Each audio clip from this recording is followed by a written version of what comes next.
Hi Leo, welcome to December. This is Teresa from Tarot by T. And this month we have Neptune going direct on December 4th, a full moon in Gemini on the 7th, a new moon in Capricorn on the 23rd, and Chiron goes direct in Aries on the 23rd. And then Mercury goes retrograde at the end of the month on the 29th. So let's see what Leo needs to know about love and relationships for December. What's coming up for Leo in terms of love and relationships? What does Leo need to know about love and relationships for the month of December?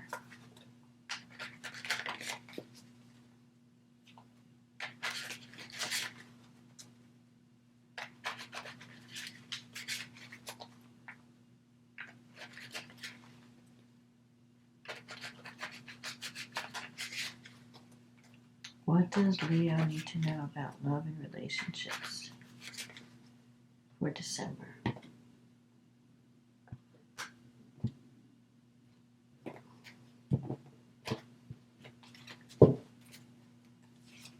The Queen of Swords, the Seven of Cups, the Eight of Pentacles, the Five of Swords, the Lovers, the King of Wands, the Hangman, the Nine of Cups, the Six of Cups, the Knight of Swords, and the Ten of Pentacles. Okay, so you're starting the month off with this Queen of Swords energy. I feel like you've got this wall built up around you. Maybe you've been hurt in the past, and you're afraid to be vulnerable, or you're not letting anyone in. Like they have to really prove themselves before they can get close to you. You have the Seven of Cups here, which is a card of choosing your options. You may have more than one option when it comes to relationships or love, or you're confused about what direction to go in terms of a relationship. And so you're thinking about, like you're doing a lot of thinking but not acting at the beginning of the month. I feel like you've gotten out of something that was toxic. The Five of Swords is here. This is like dealing with someone that was maybe a little hostile or toxic sometimes. Because this is a card of someone winning, but winning in a manipulative way, or in a way where like it's like winner takes all. And you may have felt like you've lost the battle, and someone is kind of gloating like they won the battle or something like that. And but that's behind you. So in the recent past, you've been focusing on financial security. What can I do to bring more financial security into my life? So especially if some of you have come through a relationship where there was maybe a divorce, you might have lost money financially. And now you're facing the future. So the Queen of Swords is looking to the future. She's like, okay, what's next? Now that I've put the past behind me, I'm out of this toxic relationship. You might be thinking about future partners or potential partners, and wondering, just like kind of dreaming about, well, what would it be like to be with someone new? What would be... And you may actually, if you're not in a relationship and you're just dating, you might have more than one option. The Lover's card is coming up here with the King of Wands. So I feel like there's potential for a connection. Possibly with someone from the past, because you also have the Six of Cups here. So the Lovers, when the Lovers comes up, the Lovers is a strong connection. You could be thinking about someone that really meant a lot to you, and you feel like your life is not the same without this person. The King of Wands energy could be your energy. There could also be someone who's a very good leader, very outspoken, not afraid to speak their mind. I feel like someone is also thinking of you, because look at this king. He's looking back. He's looking at the past. You're looking to the future, like what's next. But there's someone who's looking to the past and looking at you. So I feel that there could be someone coming back into your life that you may have separated from, and they may want to try, like, let's have a new start. Let's try again. Because the Hangman is here. The Hangman is about giving something up for something better. So I feel like you're moving out of something that wasn't working, that was possibly toxic, with someone who maybe didn't play fair or was kind of hostile. With that Five of Swords energy, that's like toxic working, leaving a toxic environment. Whether it's a work environment or a relationship, you're moving on. The Hangman is about, right now you're kind of in limbo. You're in this transition period. So things are not happening just yet, but I think they will, especially toward the end of the month. You have the Hangman, it's in your fear sector, so that's about being afraid to move on.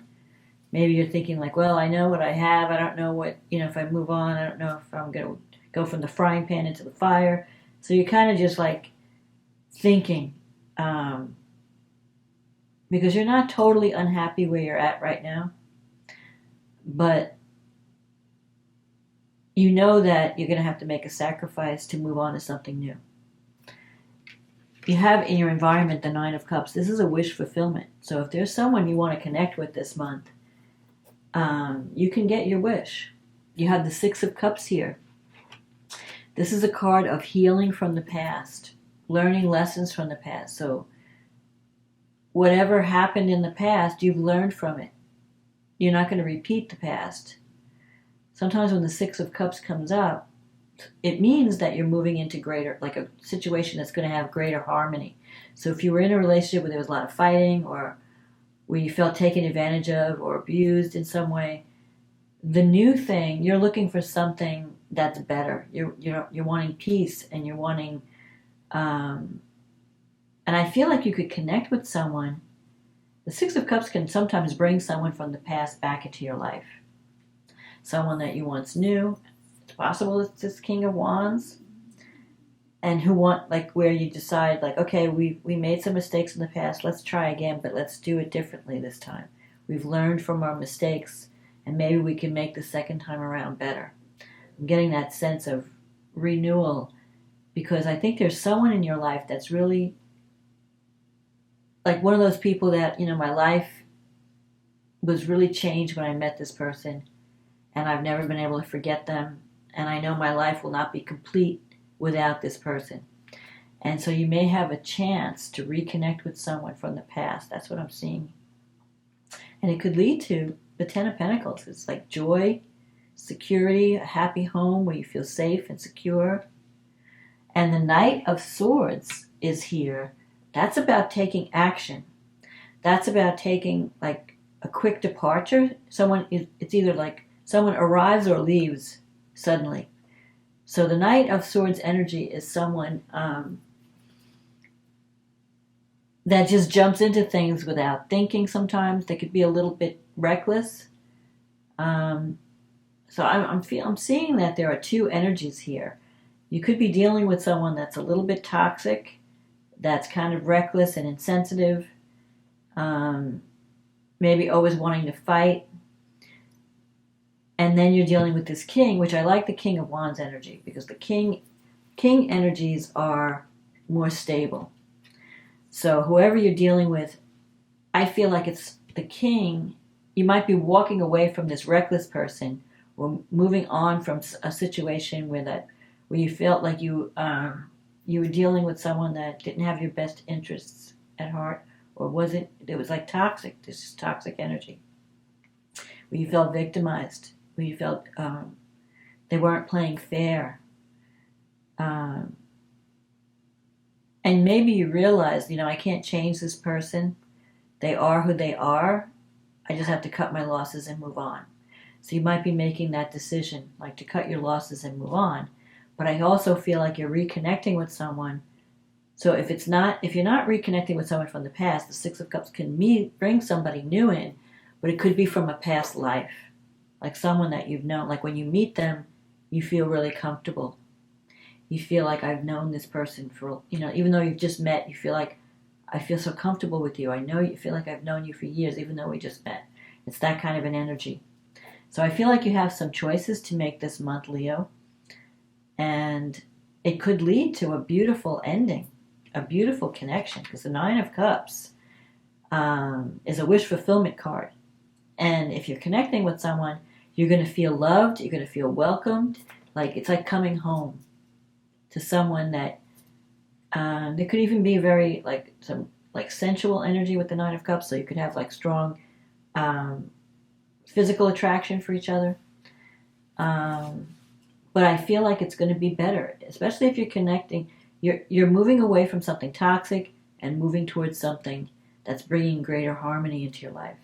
That's going to be better. Someone more giving, more loving, not afraid to be vulnerable. Someone's more sensitive to your feelings. So you may want to drop your guard when you meet this person, because right now I feel like you're in the defense mode. Like you're not letting anyone get close to you. So when you meet someone that you feel really comfortable with or really close to, don't let the new person pay for the sins of the past person, of the toxic person. You have a chance for a new start.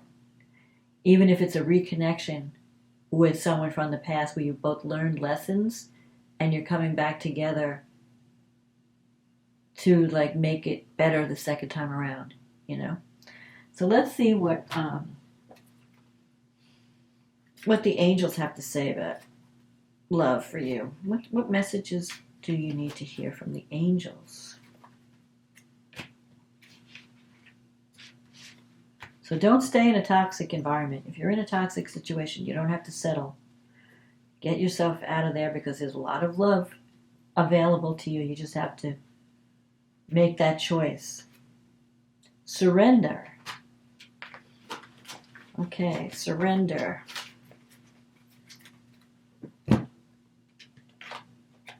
Remain positive about the future of our planet, for all is part of humanity's evolution.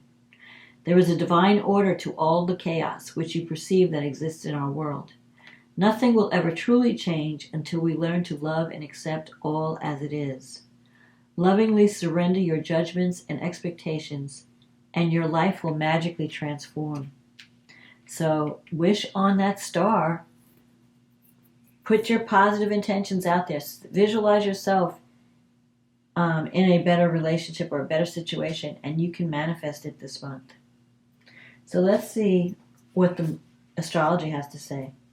So Leo, you have a full moon in your 11th house. That's the house of friendship. It's the house of hopes and dreams. It's the house of the groups that you belong to. And Mars is there. So Mars is activating is conjunct the moon. It's retrograding right now.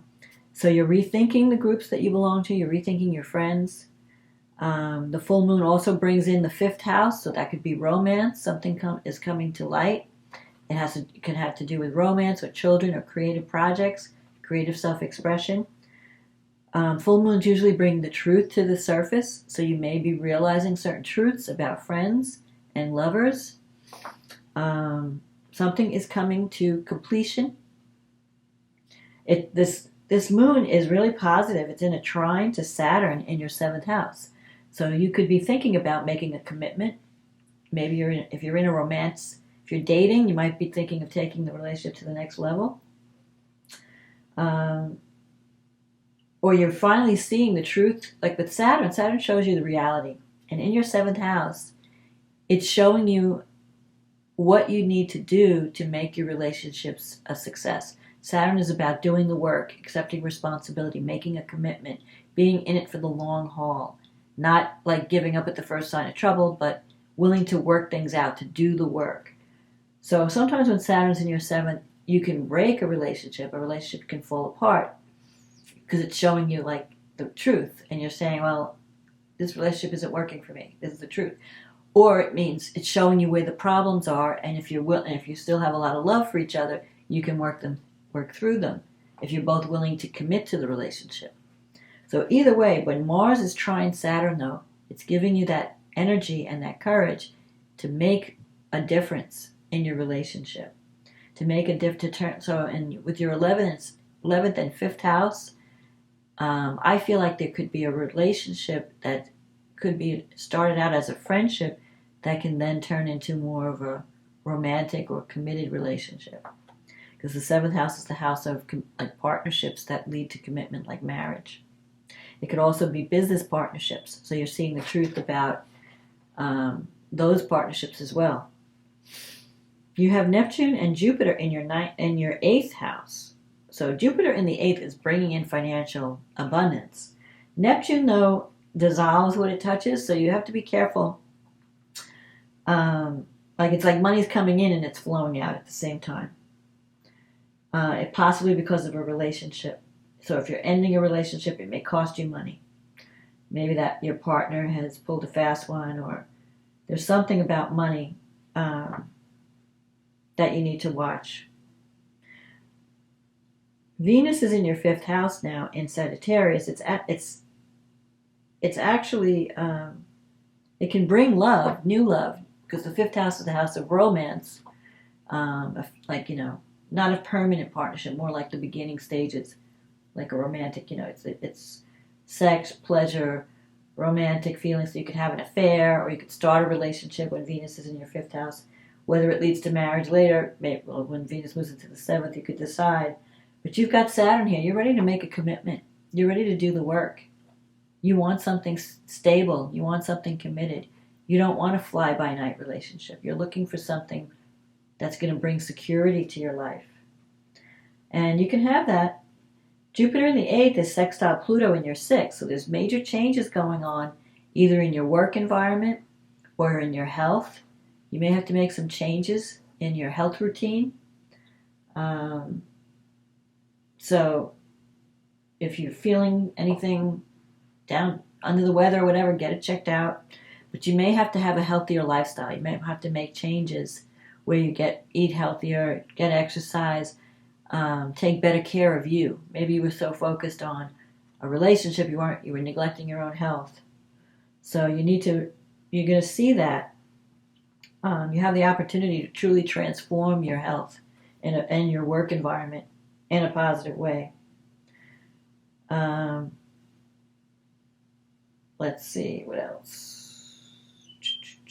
You have Chiron in the ninth house.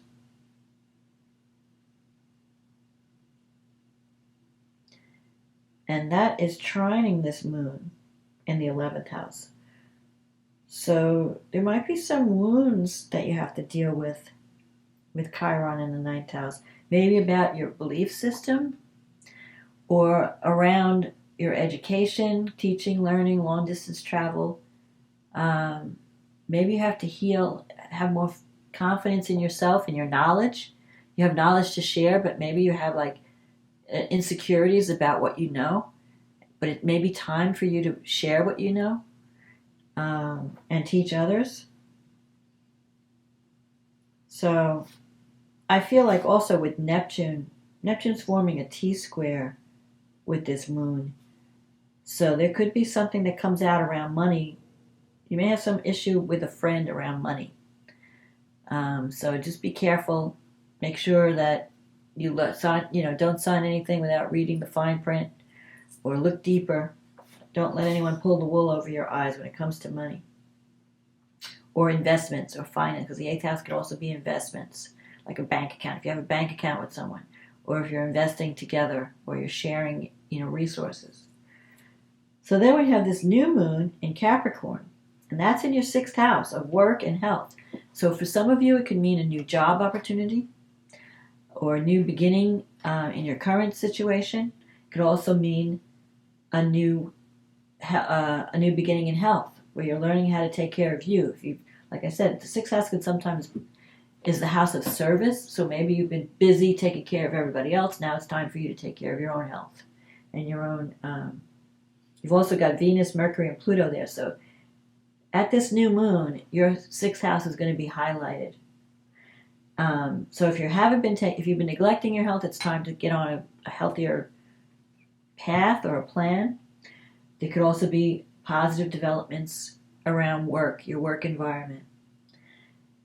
Jupiter's in the ninth, so you may feel like traveling. You may want to travel. You may feel like, I want to get out of town, I want to go travel, I want to explore new things, I want to learn some new skills. But you might be too busy. There's a square there, so it might be like work is tying you down. You may not be free to move on and travel. But that's going to be an issue.